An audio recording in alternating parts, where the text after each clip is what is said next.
আপনাদের এই ডিলারশিপ বন্ধ করে দেন, বাইরে চলে যান। আসলে মাল আপনি সত্য কথা বলতেছেন না, সত্যবাদীদের ব্যবসা হলো সত্যবাদী। আমাদের মাল দেয় নাই তো। না না, কেন দেয় নাই? আমার কথা বলেন। আপনি তাদেরকে চার্জ করছেন, আমাকে বলছেন সার্চ করছি কি কি উত্তর কি দিছে? আমার এখানে সার্চ দরকার অনেক মাল, কিন্তু আপনারা উত্তর কি দিছে? উত্তর দিতেছি দিতেছে তো দেয় নাই। দেয় নাই। তারপরে কেন কেন দেয় নাই? কি মনে করেন? মনে করি এদের কোনো হয়তো কোনো কিছু আছে এদের। সেটা কি? সেটা তো সব মেইলিং দিয়ে বলে। এইটাই তো বলতেছি, এইটা তো বলছি যে কখনো সঠিক কথা বলবেন না। পাইকারি দোকানদের সাথেও কথা বললাম। পাইকারি সাপ্লায়াররা যেটা বলতে চাচ্ছেন যে ওনাদের আগের যে চাহিদা তার সাথে সঙ্গতি রেখে বর্তমান সময়ে কিছুটা কম পাচ্ছেন। যতটুকু আছে সেটা দিয়ে বাজারের সংকটটাতে কোনো প্রকারের না হয় সেই জন্য আপনারা আপ্রাণ চেষ্টা করেন। এটা একটা রমজান মাস, সোয়াবিন তেলের পর্যাপ্ত সরবরাহ হলে মানুষ একটু স্বস্তিতে থাকবে।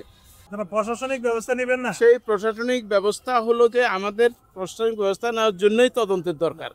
আমরা তো বললাম যে আজকেই আমরা তদন্ত কমিটি করবি। তেল পাবো না আমরা বলি নাই, আমরা বলছি যেই ক্রাইসিসটা হয়েছে এই বিষয়ে তদন্ত করবো।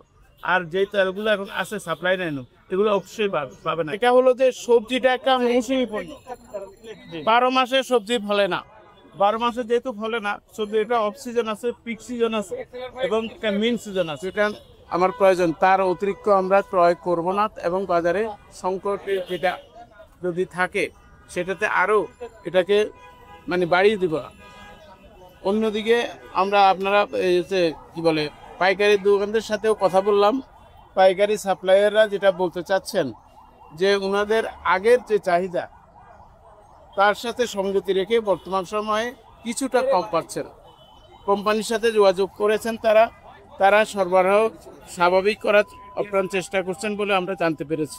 এটা তদন্ত করব, তদন্ত করে আমরা জানাতে পারবো এবং তাদের প্রতি উদাত্ত আহ্বান থাকবে আপনাদের মাধ্যমে যতটুকু আছে সেটা দিয়ে বাজারের সংকটটাতে কোনো প্রকারের না হয় সেই জন্য আপনারা আপ্রাণ চেষ্টা করেন। এটা একটা রমজান মাস, প্রথমত আমাদের এই মুসলিম প্রধান দেশে রমজান মাসে সবাই অত্যন্ত স্বস্তির সাথে রমজানটা পালন করতে চায়। ভোজ্য তেল আমাদের সংস্কৃতিতে গুরুত্বপূর্ণ, কারণ বিভিন্ন ভাজা পোড়া খেয়ে থাকে তার। সুতরাং সোয়াবিন তেলের পর্যাপ্ত সরবরাহ হলে মানুষ একটু স্বস্তিতে থাকে। কোথাও যদি এরকম দেখা যায় যে টেকনিক্যাল কারণে সয়াবিন তেল অতি দ্রুত সরবরাহ করা সম্ভব, সেই টেকনিক্যাল কারণটা অতি দ্রুত সলিউশন করে বাজারটাকে ঠিক রাখার ক্ষেত্রে তারাও ভূমিকা রাখবে। আমরা একটা অর্গানাইজেশনাল বিষয় যেটা তদন্ত সম্পন্ন, আগে যদি তদন্ত সম্পন্ন করে না থাকে সে বিষয়টা আমি বলতে পারছি না। আমি আশা করছি যে আগামী আপনাকে টাইম দিচ্ছি যে সর্বোচ্চ 15 দিনের মধ্যেই যদি পারি, এবং সর্বোচ্চ মানে 15 থেকে আমি করবো 22 দিন, 3 সপ্তাহের মধ্যে তাদের রন্ধন শেষ রীতিমতায় একটা প্রতিষ্ঠানের তদন্ত এর আগে সম্ভব যদি হয় সেটাও আমরা করব।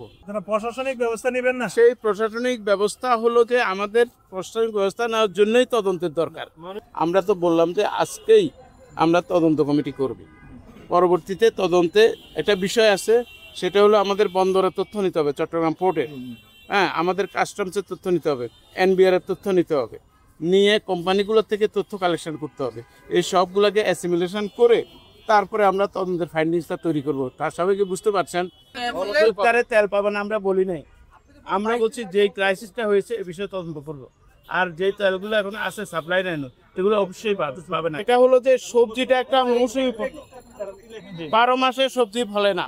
12 মাসে যেহেতু ফলে না সবজি, এটা অফ সিজন আছে, পিক সিজন আছে এবং একটা মিন সিজন আছে। এই মুহূর্তে আমরা যতটুকু দেখেছি এটা হলো যে ফেব্রুয়ারি মাস, এই গ্রীষ্মে লিমিটেড সবজি পাওয়া যায়, যেহেতু চাহিদার তুলনায় সরবরাহ কম। এটা বাস্তবতা একটা